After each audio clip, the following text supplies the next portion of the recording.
Hai korang, hari ni kita sambung part 2. Kalau korang belum tengok part 1, kisah seram dekat mana? Rentis Talian, Seremban. Dan hari ni part 2 kita akan sambung kisah seram dekat Mersing waktu ayah tengah kerja. Dan by the way sorry sebab kalau audio dah lain daripada part 1 sebab kamu record guna iPad. Kamu punya handphone dah habis bateri guys. So jom kita sambung part 2. Okay, Assalamualaikum warahmatullahi wabarakatuh. Jumpa lagi. Okay, kali ni kisah pakcik di Mersing. Orang-orang Mersing, hai apa khabar? Dengar cerita saya ni. Okay lah, macam kamu nanti akan berkata pula, banyaknya pakcik ni dengan cerita tu. Dikejar sana lah, jumpa kat sini lah. Itulah, setiap seorang ada pengalaman hidup dia. Dan ini adalah anugerah daripada Allah jugalah, memperlihatkan kebesarannya kepada pakcik. Jadi pakcik terima je lah kan. Tapi kita janganlah sampai taksub sangat dengan benda-benda tu. Kalau sebenarnya kalau kita tahu benda tu sebenarnya kita lagi hebat daripada dia. Cuma kita tak tahu, kita tak ada ilmu. Ilmu ni penting dalam kehidupan, sangat-sangat penting dari apa segi pun. Dengan ilmu jugalah manusia dia tipu. Kalau tak berilmu dia tipu oleh syaitan, oleh jin-jin. Dia cukup main suka orang tak ada berilmu. Sebab tu kita kena menuntut ilmu, walaupun dalam bidang pendidikan, bidang agama dan sebagainya. Okay. Pakcik tertarik dengan satu cerita. Pakcik selalu menyelit-nyelitkan bidang-bidang dengan ilmu-ilmu, dengan cerita-cerita sedikit untuk membuka kita minda yang tak ada ilmu. Kisah Ayah Pin. Jadi kamu tengok tak dalam YouTube, pengikut Ayah Pin tu berkata apa? Dia dah cerita orang temu duga dia tentang Ayah Pin. Dia kata apa? Dia kata aku berjumpa ke alam barzah. Yang pakcik tahu alam barzah, dia alam barzah. Mungkin ada, mungkin tidak, walau alam. Alam barzah dia naik ke langit. Dia kata dia jumpa dengan Ayah Pin. Lepas tu dia boleh bercakap benda yang ini. Ini kalau dia berjumpa tu pakcik tu biasalah kan. Mungkin lah orang-orang ada ilmu kan, benda-benda halus ke kan, jin-jin ke kan, yang dia yang nak merosakkan kan, dia bawa ke dalam mimpi semua. Tapi dia berkata tentang, dia kata sebenarnya Ayah Pin tu Tuhan. Ya Allah, na'udzubillah min zalik. Itulah saya pakcik nak katakan bahawa kalau tak ada ilmu jadi kufur macam tu. Jadi pakcik nak cerita pengalaman pakcik di Mersing lah. Sebenarnya pakcik pernah cerita dulu pakcik kerja di Johor kan. 8 tahun ke 12 tahun pakcik kat Johor. Pakcik ni kerja dengan salah satu daripada syarikat rokok. Pakcik tak sebutkan nama dia, nama dia. Jadi pakcik ditugaskan di Kelantan, ditugaskan di Johor berapa tahun Kelantan kan. Pakcik travelling masa pakcik kat Johor dulu kan. Pakcik pun ada ceritakan macam mana dekat Jerat Cina, kubur Cina tu kan. Dan macam dekat Kelantan ni pakcik pergi nak melawat kawasan kan. Pakcik masa tu bertugas sebagai area sales manager kan. Jadi pakcik ditugaskan mengawasi Johor tu, termasuk Keluang, Batu Pahat, masuklah semua dekat Johor, semua Johor Bahru kan, Tun Aminah, semua satu Johor tu kan. Pakcik kena jaga. Jadi pakcik akan letakkan masa-masa lah ini nak menawat bila berapa kan. Jadi pakcik ke Mersing. Jadi selalu pakcik pergi ke pulau tu. Orang-orang Mersing tahulah pulau tu. Kalau nak pergi kat sana, kalau tak salah pakcik bulan berapa dia pulau tu ditutup sebab apa? Monsun, ombak besar, dia tak bagi pelancong-pelancong untuk ke sana. Sana ada hotel apa semua kan untuk orang-orang berlibur. Pantai dia cantik semua. Pakcik akan naik bot ke sana untuk hantar rokok kat sana, ikut budak-budak yang pergi hantar. Dia hantar seminggu sekali ke 2 minggu sekali ke begitu hantar. Lepas tu bot sewa semua kan. Okay. Jadi yang cerita ni saya tak ada melibatkan kerja tu lah. Pakcik pergi kat sana. Lepas tu pakcik terjumpa dengan kawan lama lah, kawan sekolah pakcik lah. Kemudian terjumpa dia corporal polis lah kan. pakcik tak ceritakan nama dia lah. Pakcik panggil nama dia apa ni, apa nak panggil dia, Rosli lah, Corporal Rosli lah dalam ni lah. Jadi terjumpa dia kat Mersing, bukan terjumpa lah, dia kata macam kita pernah kadang-kadang pakcik telefon dia, dia kata kau kalau datang Mersing kau cari aku, kata dia. Macam tu lah orang kampung kita. Kita boleh lah bual-bual, tak ada kau tidur kat sana, aku duduk kat sini, aku kerja, panjang lah cerita bual-bual kan. Pernah juga saya memancing dekat air papan. Siapa Mersing tahulah air papan kan, memancing kat sana. Kemudian bila saya nak pergi ke pulau tu, saya akan naik, dia boleh dua, satu kat Tanjung Gemuk. Tahu-tahu naik daripada Tanjung Gemuk. Bila saya tahu cakap naik Tanjung Gemuk, kalau dah tahu pulau apa. Ataupun naik dekat daripada Mersing, jeti Mersing. Okey, jadi saya berjumpa lah sambil melawat kawasan yang melihat apa ni, kawasan perniagaan dan semua. Lepas tu berjumpa lah dengan kawan ni, buat perjumpaan dekat warung lah, macam tu lah, makan, jumpa kan, berbual-bual lah. Tak ada pun terlintas nak pergi pulau sebenarnya. Dia cerita pun cerita. Kemudian dia beritahu lah, dia kata apa ni, besok dia kata, kebetulan pakcik turun pada tu hari Jumaat agak. Jadi besok tu hari Sabtu, dia kata besok, dia kata dia apa ni, dia nak ke ni, dia kata ni ada satu yang menarik ni untuk pengalaman kau ikut aku tu, kau ikut tu. Itu orang kawan kan berbual tu. Ikut apa, dia kata adalah, mula dia tak nak cakap. Dia kata seronok sana, aku selalu juga pergi pulau tu, kadang aku pergi dekat budak-budak tu. Kau tahulah sana ni dia cerita. Tahu. Dan dia kata tugas aku kerja macam ni. Dia ceritalah kerja dia sebenarnya macam dia ni macam nak cari duit pendapatan lebih lah. Jadi bila ada tugas tu dia bagi kat dia. Jadi dia akan bawa mayat-mayat ni ke Mersing, ke hospital. Sebab di sana ini semua ni mayat ni macam mati dibunuh ke, mati tenggelam ke kan. Sekarang tu kawasan apa kan. Jadi tugas dia bawa. Jadi dia dapat lah. Masa dia ajak ayah. Dia ajak lah. Sebab dia kata dia dua orang. Dia selalu pergi. Seorang tu saya panggil dia Wak. Dia orang Indonesia. Wak ni memang hebat lah, nanti saya ceritakan. Jadi dia memang pergi berdua, selalu buat kerja lah. Jadi pada yang ini dia ajak saya. Bot tu besar juga.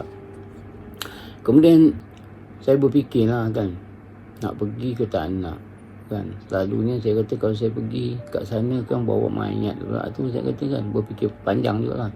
Alah, dia cakap janganlah, kata ini tempat seronoknya. Dia kata ini tak ada apa-apa lah, aku dia kata biasalah, dia kata benda ni aku ni walaupun kita saja dah lama tak jumpa, macam-macam lah goreng saya lama. Dia kata pengalaman ni bukan senang kau nak dapat saja. So saya fikir okey lah, dia kata. Saya pun setujulah kan untuk pergi membawa mayat ni ke tanah besar Mersing daripada pulau sana. Okey, lepas tu dia aturkan apa semua, gebak-gebuk. Jadi pukul berapa bertolak kat sana. Okey, saya ingat tengah hari kot, lepas Zohor ke. Okey, pergi bertolak kat sana, pergi kat sana lah. Lepas tu dia kenalkanlah saya dengan Wak tu, naik bot tu semua, pergi kat sana. Dan pergi sampai kat sana, ialah macam biasalah, benda-benda tu semua dia aturkan dekat, ambil dekat hotel tu kan. Ambil mayat ni, seorang yang berusia dalam lingkungan 50 tahun macam tu lah, 48-50 tahun Okey, bahasa Melayu Tu mayat tu. Mayat tu. Jadi mayat ni sepatutnya mayat ni kena segera kan, disebabkan tertentu. Jadi dia terlewat untuk mengambil kan. Walau macam mana pun dia dah pengalaman lah, dia aturkan lah semua kan. Okey lah, pergi. Lepas tu dia buatlah macam biasa. Jadi pakcik ikut sajalah kan, ikut saja dia punya ni semua. Kemudian pakcik pun baca-baca jugalah kan, ini kan kata ini benda tak bagus ni kan. Kemudian dalam gedebak tu petang juga waktu lah. Petang juga waktu dia apa. Macam nak mengambil tu, nak perjalanan tu kalau tak salah pakcik 1 jam lebih juga nak pergi perjalanan ke sana tu. Tadi lepas Johor sana kan, lepas duduk sana cari wak sana tu, bertolak pun dekat-dekat pukul 3 lebih agaknya. Sampai sana dah pukul 4, pukul 5. Kemudian sana urusan sana lagi gedebak kan. Dah dekat, dah petang dah kan. Jadi cepat kata kita tak boleh lambat ni kata dalam hati saya, engkau lah yang buat perancangan. Kalau kau lambat aku ikut je. Dia kata begitulah. Yang pakcik pun tak ada melihat lah wajah mayat tu semua kan. Pakcik tolong tu angkat, dia buat apa semua kan. Dan mayat ni akan dikendalikan oleh pihak hospital di sana lah kan. Jadi segala bedah siasat ke apa ke, lepas tu barulah dipanggil ahli keluarga akan ambil. Itu yang proses yang pakcik tahulah. Dia dah banyak dia kata benda. Ada dia katakan benda tu dah berbau tau. Dia dah tebisan mayat tu dah jatuh. Pasal apa? Dia orang cari sampai 3 hari tak jumpa. Lepas tu hari ke-4 jumpa tu, bayangkan mata dah bengkak semua. Itu pengalaman dia lah. Yang tu pakcik tak jumpa lah. Lepas tu pengalaman dia cerita lah. Jadi lah dengan inilah. Tapi saya pandang wak tu, saya macam ada rasa lah. Tapi macam ada rasa kalau apa-apa terjadi, kita selalu ada gerak hati kan. Yang gerak hati, yang insting tu, kadang kita selalu rasa yang tak baik. Kadang kita lawan balik, kita cakap tak ada apa-apa tu, selalu gerak hati tu. Jadi naik dalam bot semua, apa semua dah siapkan semua kan. Apa-apa kalau dokumen dia ke apa ke dengan pihak hotel apa semua gelabah-gelabah. Okey, kita pun naik. Lepas tu wak ni sebenarnya orang Jawa daripada Indonesia kan. Tapi dia ni dah lama lah. Sebenarnya kan kalau orang nak cari rezeki kan, nak cari duit lebih kan, dia orang tak kisahkan benda-benda ni kan. Macam jugalah kawan saya tadi, Corporal Rosli kan, dia ada kerja kan, askar, tentera kan, polis kan, tapi ni dapatlah duit tambahan kan. Macam apa nak kerja angkat mayat? Kamu nak? Mesti korang tak nak kan, tapi kadang desakkan hidup kan, dapat pendapatan lebih kan, tapi rezeki dia halal. Dia tak merompak, tak bunuh orang. Tapi kita menggerunkan lah nak bawa jenazah tu, mayat tu ke sana kan. Kalau kosong tak berani lah. Rasa saya lah. Ada juga nak kena juga ada ilmu kan. Saya cakap dulu kan, ilmu tu penting kan. Mesti ada ilmu bagai-bagai lah kan. Ilmu macam mana nak mempertahankan atau mayat ni macam mana apa. Semua-semua lah. Kadang orang pernah kata ada badi mayat. Semua nak tahu semua tu kan. Kalau tidak, jangan suka-suka je nak apa. Pakcik ikut ni pasal pakcik tahulah. Kawan pakcik ni dia kata tu kan. Jadi naik dalam perjalanan, dah gelap dah. Sekejap je nak pergi ke sana sekarang, ambil masa juga lagi 1 jam lebih juga lagi kan. Jadi dalam perjalanan tu tak jauh pun perjalanan tu, buang. Tiba-tiba saja angin datang. Pelan-pelan tiba-tiba dia berombak. Macam musim monsun pula kan, berombak apa.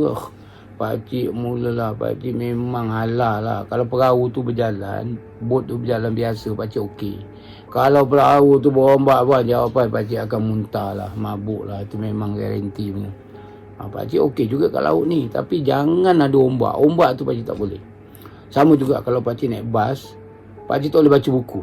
Kalau pakcik baca buku, kalau lama-lama baca kan, dia boleh jadi muntah, dia boleh jadi mabuk. Itu tak boleh. Itu sama juga dengan laut ni lah. Jadi pakcik fikirkan tak adalah benda-benda tu. Kalau pakcik tahu pergi bot ni, memang pakcik tak nak pergilah. Kalau macam monsun memang dilarang pergi. Kalau memang tak nak lah, pasal apa, memang akan mabuk. Mabuk tu 1-2 hari tu baru dia pulih. Punyalah sakitnya, tak boleh cakap. Tapi nakkan pengalaman lah konon. Mengasihi hidup bagus juga tu, betul pengalaman. Walaupun menggerunkan, menakutkan. Okay, jadi bila dalam pada tu kan, hujan pun turun. Hujan turun. Tiba-tiba Wak berkata, Wak tu cakap, Wak tu kata, saya pun pandang dia. Dia tak bercakap dia. Macam tu. Saya pun pandang dia. Lepas tu Korporal Rosli dah geleng kepala. Ayah pun dah ada sini. Okay, siap dia kata. Lepas tu dia pun dah mula. Saya pun pandang dia. Kemudian Korporal Rosli kata, dia cakap dekat saya, Sim, tolong jaga mayat tu. Sebab kita ni ada benda yang apa, tolonglah baca apa dia kata. Tapi jangan takut, insyaAllah. Aduh, dia cakap macam tu. Ayah kata dia, Allah ya Tuhanku. Ayah kata, apa nak jadi ni? Ayah kata, apa nak jadi ni? Ayah kata, Allah kepada Allah. Lagi sekali bila kita ketakutan, maka mulut kita secara tak sengaja, tak automatik, ya Allah. Pun bagus jugalah daripada kita ingat yang lain kan. Kita dekat dengan Allah, bukan waktu tu, ya Allah ya Tuhanku, Kau selamatkan kami semua, jangan ada apa-apa mau. Baca. Lepas tu tiba-tiba dia dekat belakang bot ni, berapa meter belakang bot tu ada 4-5 api. Bukan cahaya, api. Mengejar bot tu. Mengejar bot tu. Lepas tu kan, Wak ni lagi apa. Lepas tu Wak cakap, Wak tu apa kata? Dia kata, Rosli kata dia. Wak ni dia kalau dah marah, dia bersuara dia kata, Rosli kata, kau bang kata dia. Dia kata, apa, Rosli pun bang. Saya pun bismillahirrahmanirrahim dekat mayat tu. Alamak, kalau mayat dia bangun. Kalau je mayat dia bangun. Dia katakan, dekat suara bau begini. Ni bot ni. Aduh, lepas tu kepala saya dah mulalah kan. Tapi bot tu memang tidak dibawa laju lah. Kalau bawa laju dia akan jadi, kau bayangkan ombak tu dia akan langkah boom. Jadi dia agak slow. Jadi perjalanan akan lagi lambat lah. Jadi ini yang dikatakan bertarung dengan puaka kat pulau tu kan. Tak tahulah kenapa dia nak ikut. Dia tak bagi bawa jenazah ni. Dia tak bagi bawa. Dia marah kenapa bawa jenazah ni ke sana. Ini milik kami, milik dia, dia kata.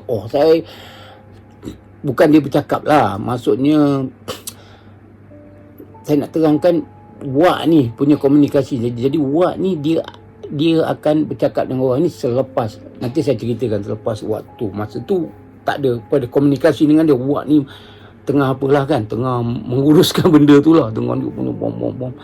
Dia kemudian Wak dia kata, biarkan kami pergi, jangan kacau. Kenapa? Kata dia, ini tugas kami, kata Wak tu. Macam dia bercakap begitulah kan.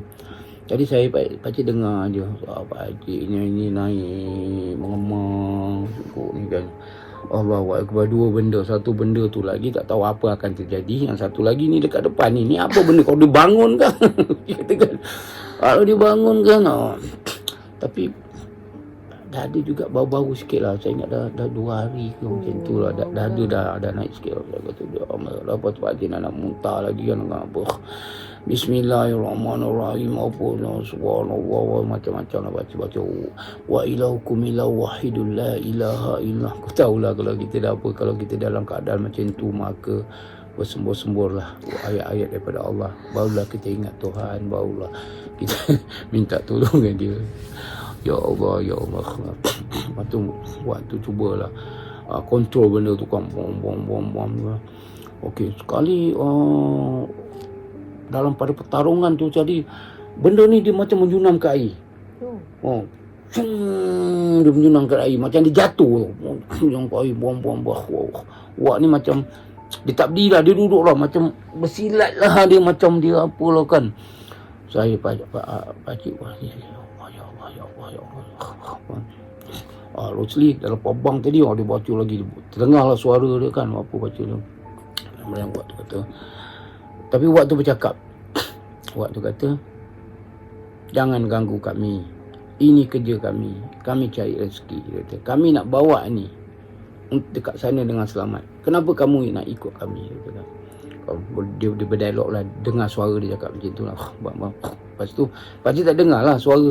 Pasal makhluk yang puaka ni, dia tidak masuk dalam badan. Kalau dia masuk dalam badan, dia akan berrekomendasi two way communication. Dia tak masuk, kita tak tahulah. Dia buat ni saja yang bercakap.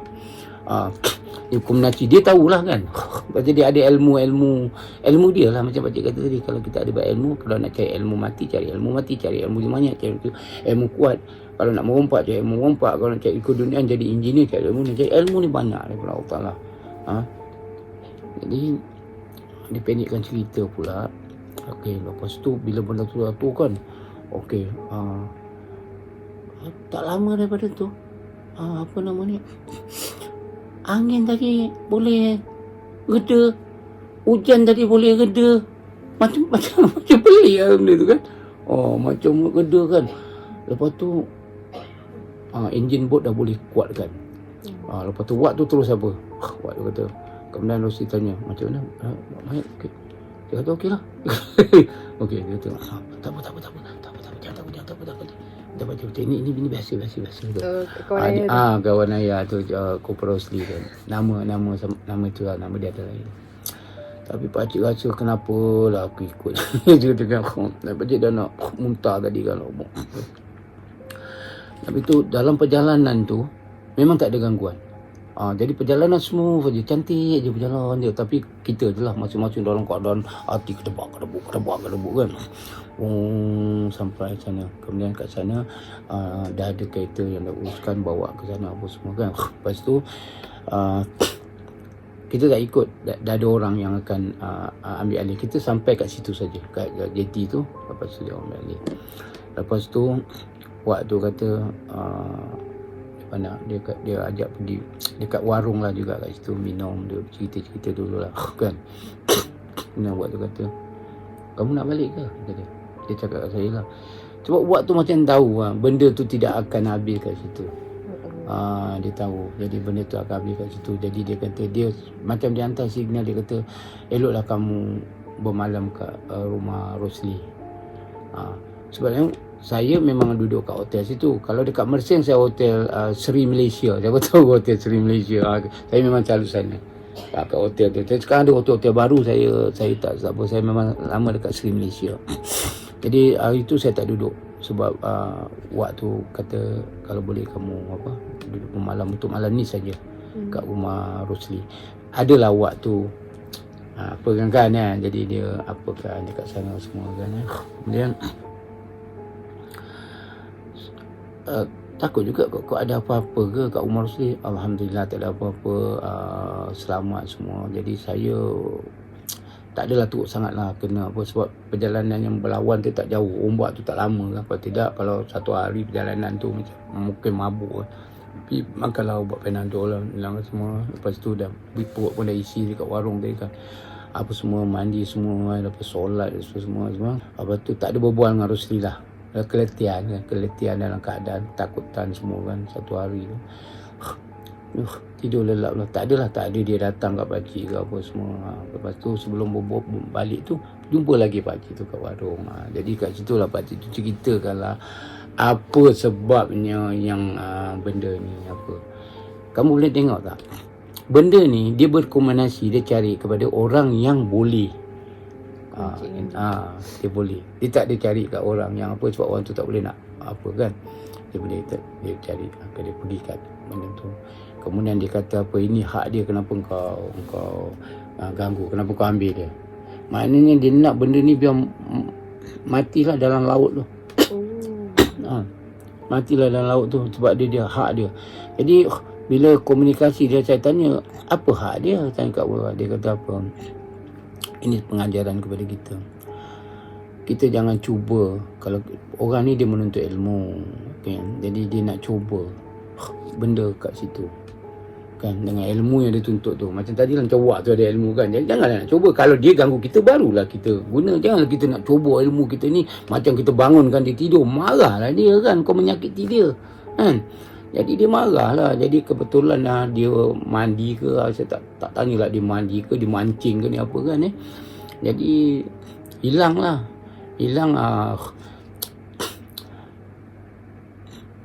nak mencari benda tu, nak juga orang yang ada ilmu juga. Dia orang yang tenggelam biasa, dia akan timbul, kita akan jumpa. Tapi orang yang ditenggelamkan oleh benda-benda ni memang susah kalau tak ada sesuatu ilmu untuk cari dia. Tak kira lah ustaz ke, pawang ke, bomo ke kan. Kalau ustaz dia ada ilmu tu, kalau pawang dia ada ilmu tu. Jadi macam mana dia nak ambil dan macam mana nak tahu kat mana benda tu dia cari. Sama juga buaya. Ada pawang buaya, dia boleh panggil buaya. Kita panggil apa? Dia panggil buaya, tak datang dia. Tapi pawang buaya, buaya tu datang, tunduk kat dia. Ini ilmu perlu dalam apa segi. Tapi kalau boleh janganlah ilmu yang apa ni mengkurapatkan kita kan. Okey, balik cerita. Jadi dia marah. Jadi berkomunikasilah selalunya kalau benda-benda halus ni, dia benda-benda macam puaka ni kan, dia akan ada penyelesaian lah kan. Kau bagi dia apa ke, makan ke, apa ke, ataupun saya tak tahulah, saya tak tanya buat tu apa kan, tapi kata buat tak apalah, boleh handle benda tu lah. Dia pun buat pun biasa kan, benda-benda macam tu dalam ilmu. Jadi apa ni yang ini pakcik tak nampak lah rupa dia macam apa ke, tak ada. Tapi nampak api tu. Dia pun bukan cahaya. Kalau cahaya dia macam ni cahaya kan. Ni nampak. Ni cahaya, tapi dia macam api tau, macam tapi tak ada kalau macam pakcik saja dengan Corporal Rosli terbakar kot ataupun boleh cedera kot, agak pakcik lah. Sebab kita tak ada ilmu tu. Terang lah pakcik tak ada. Saya pakcik baca ayat-ayat minta perlindungan Tuhan. Itu dia kita pakcik. Ya Allah, kau lindungi hamba. Ya Allah, kau.